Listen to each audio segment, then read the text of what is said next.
Welcome to the Deep Dive. Today, we're slipping into the world of Inez Shoes. Ah, yes, the luxury brand. Whoa. Heels, boots, Yeah. very stylish looking. Exactly. And they market this blend, European craftsmanship meets podiatrist-approved comfort technology. High fashion, high science. Or so they say. Right, it sounds almost too good to be true, like orthopedic levels of comfort but in a really sharp heel. That's the core question, isn't it? Are these shoes, which cost a fair bit, like $275 up to $500? Yeah, around that range. Big price tag. Are they actually worth it for the comfort, or is it mostly just very clever, very expensive marketing? Mm-hmm.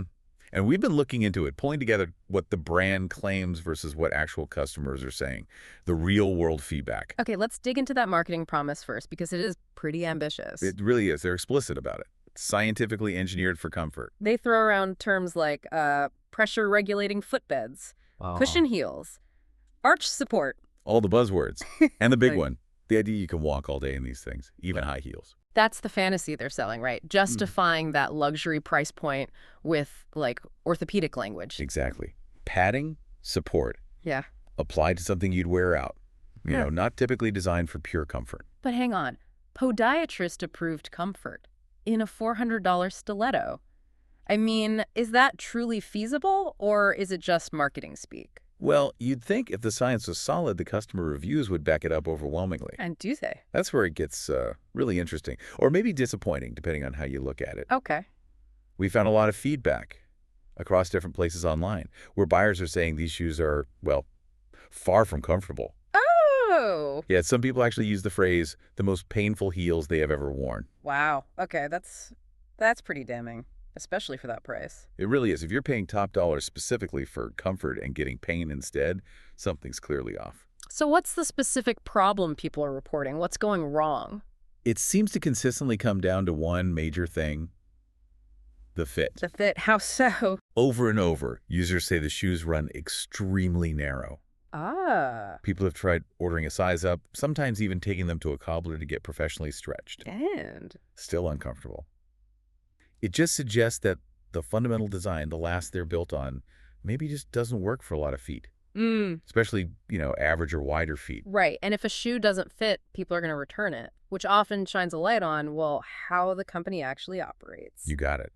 And we definitely found some, let's call them operational alarms going off. Such as? Beyond just the shoe not fitting, there were quite a few reports about issues with ordering and returns. Things like duplicate orders being shipped and charged unexpectedly. Duplicate orders? Yeah, we saw one specific claim where a customer said they ended up being charged for 6 pairs when they only ordered once. 6 pairs. Wow, okay, that's not good. Any other issues? Complaints about unexpected return fees popping up, refunds taking ages. Generally, poor customer support followed through on fixing these problems. Which is strange, because doesn't INZ publicly say they don't charge restocking fees? They do. That's what their policy often states. But the customer reports suggest a disconnect between the stated policy and, well, the actual experience for some people trying to get their money back. So it sounds messy, but is it just bad operations or something more? This is where we need a bit of balance. Because it doesn't look like an outright scam.